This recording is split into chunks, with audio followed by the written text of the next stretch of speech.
General Gurmeet Singh, Pakistan की छटपटाहट हम हाल फिलहाल के दिनों में देख रहे हैं। हम देख रहे हैं कि कश्मीर अगर सामान्य दिखता है, हंसता खेलता दिखता है, तो पाकिस्तान को चुभ जाता है।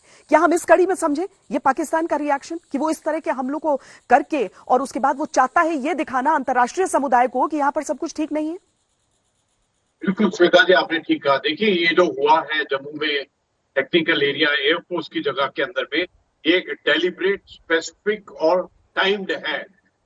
संदेश तो पहले भी आ रहे थे, संकेत पहले भी आ रहे थे। जिस प्रकार पाकिस्तान अपने ड्रोन्स को इस्तेमाल करके वेपन्स को ट्रांसपोर्ट करने की, टेररिस्ट को देने की कोशिश कर रहा था। और इसके अलावा अगर आप बहुत बारीकी से देखें, इसका विश्लेषण करें कि अर्मेनिया अजरबैजान की लड़ाई में बिल्कुल क्लियर नजर आया कि लॉइटरिंग म्यूनिशन और ड्रोन फ्यूचर वॉरफेयर में इस्तेमाल किए जाएंगे।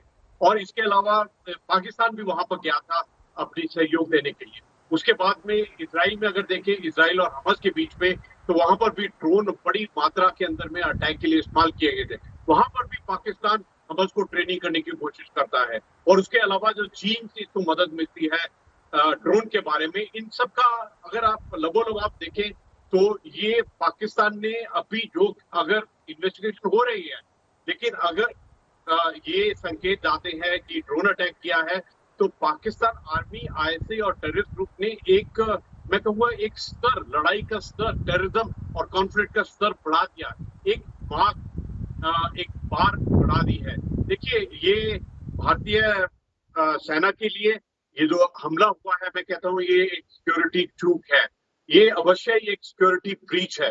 ये बहुत इंपॉर्टेंट है कि हमारी इंटेलिजेंस, हमारा अलर्टनेस और ड्रोन्स को डिटेक्शन करने की शक्ति पूरी होनी चाहिए। उसके अलावा हमारी कैपेबिलिटी होनी चाहिए कि इसको डिटेक्ट करने के बाद में बर्बाद कर दिया जाए।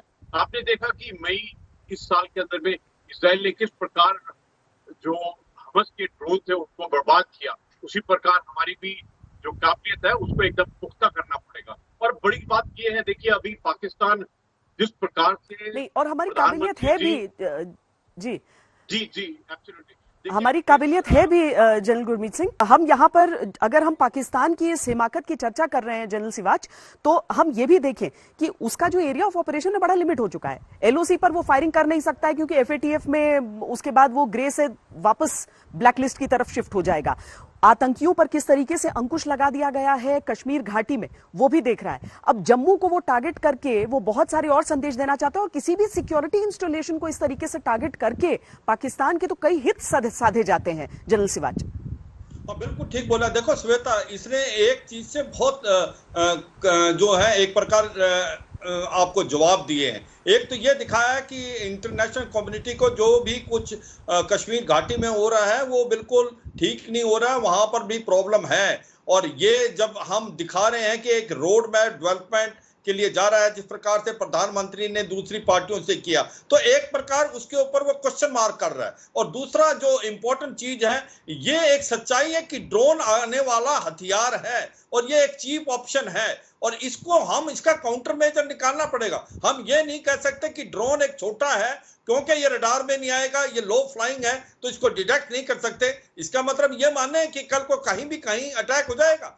तो ऐसा तो नहीं है। इसकी भी काउंटर मेजर है। इजराइल जैसे देशों ने उसके काउंटर मेजर बनाए हैं, तो हमें पकड़ना पड़ेगा। क्योंकि जो भी अगर ये जिस प्रकार से इंफॉर्मेशन आ रही है कि हमारे जो टर्मिनल एरिया में और एयरफोर्स स्टेशन जम्मू में ये हादसा हुआ है, ये एक प्रकार सोचने में मजबूर करेगा हमें कि आने वाले समय में ये तो कहीं भी हो सकता है। अगर हम इसको ये मान कर चलें कि इसको रोकना मुश्किल है, तो एक हमें अपनी काउंटर जो ड्रोन की स्ट्रेटेजी बनानी पड़ेगी। अगर आज ड्रोन अगला हथियार है, ये जैसे बता रहे जनरल साहब, आर्मेनिया और अजरबैजान की लड़ाई में, अजरबैजान की लड़ाई की जीत की मेन वजह ड्रोन है। टर्की और इजराइल से आए हुए थे, और आज की तारीख में चाइना सबसे ज्यादा आपके ड्रोन बनाता है और सस्ते ड्रोन बनाता है, जो पाकिस्तान ने 30,000 लिए हैं। और ये नहीं है कि ये आतंकवादी ही इस्तेमाल करें, आईएसआई अपनी तरफ से भी ऐसे ड्रोन का इस्तेमाल करके आईडी का भेज सकता है, वेपन भेज सकता है, अम्यूनिशन भेज सकता है, और जिस प्रकार से आईईडी के अंदर टाइमर लगा के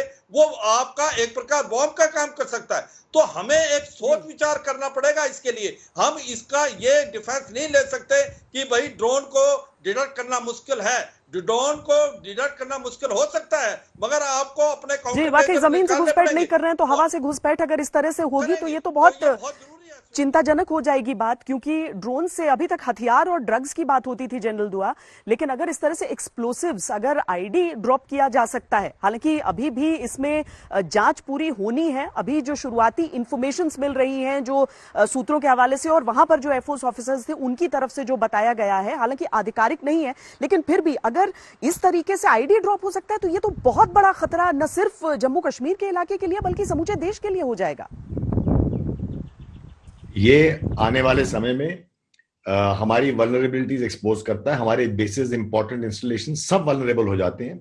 ये एसिमेट्रिक वॉरफेयर है जिसमें कि जैसे सभी ने चर्चा की कि ये एक लो कॉस्ट ऑप्शन है, इसको ज्यादा ट्रेनिंग नहीं चाहिए, रडार कवरेज के नीचे से आ जाता है और इसको ऑपरेट करना आसान है, जैसे कि हम दुनिया भर में देख चुके हैं। तो इसके लिए किया क्या जाए? इसके लिए हमें डिफेंसिव मेजर्स लेने पड़ेंगे और ऑफेंसिव मेजर्स लेने पड़ेंगे। इसके जैसे फॉर इंस्टेंस ये फ्रीक्वेंसी से कंट्रोल होता है, अगर रेडियो फ्रीक्वेंसी से कंट्रोल होता है तो उसको जैमर्स लगाए जाएं। नॉर्मल चीजें जैसे कि इंटेलिजेंस हासिल की जाए और इंटेलिजेंस से इनको प्रिक्लूड किया जाए, वो सब तो होगा, लेकिन हमें चाहिए कि एट द लास्ट एंड हम इसको अपना प्रोटेक्टिव मेजर्स कैसे ले सकते हैं, जैसे स्पॉट डिफेंस कहते हैं। तो डिफेंसिव मेजर्स एक तरफ और फिर एग्रेसिव ऑफेंसिव मेजर्स होंगे, जैसे अभी जनरल सवाज भी बोल रहे थे। इसके लिए एक प्रॉपर प्लान बनना पड़ेगा। अब तक ये हम घटनाएं दूसरी तरफ सुनते आए थे, दूसरे देशों में सुनते आए थे। जब हमारे यहां हो गया है तो हमारे को जरूर कदम उठाने पड़ेंगे और मैं समझता हूं इसमें हमें बहुत काम करने की जरूरत है। लास्ट चीज मैं ये कहना चाहूंगा, न सिर्फ ड्रोन, आप देखें तो एयर का यूज कौन कर रहा है आजकल? आर्टिलरी के जो मिसाइल्स हैं, लॉन्ग रेंज वेक्टर्स हैं, हेलीकॉप्टर्स हैं, फाइटर्स एयरक्राफ्ट के अलावा बहुत सारी और चीजें हैं जो एयर स्पेस को यूज करते हैं। और इसीलिए जो ये डिफेंस रिफॉर्म्स चल रहे हैं जिसमें एक इंटीग्रेटेड एयर डिफेंस कमांड बन रही है, जिसमें कि एयरफोर्स इन सब एसेट्स का, इन सब वेक्टर्स का कंट्रोल करेगी और कोऑर्डिनेशन होगा इन जिसमें कि डिफेंसिव मेजर्स भी शामिल होंगे।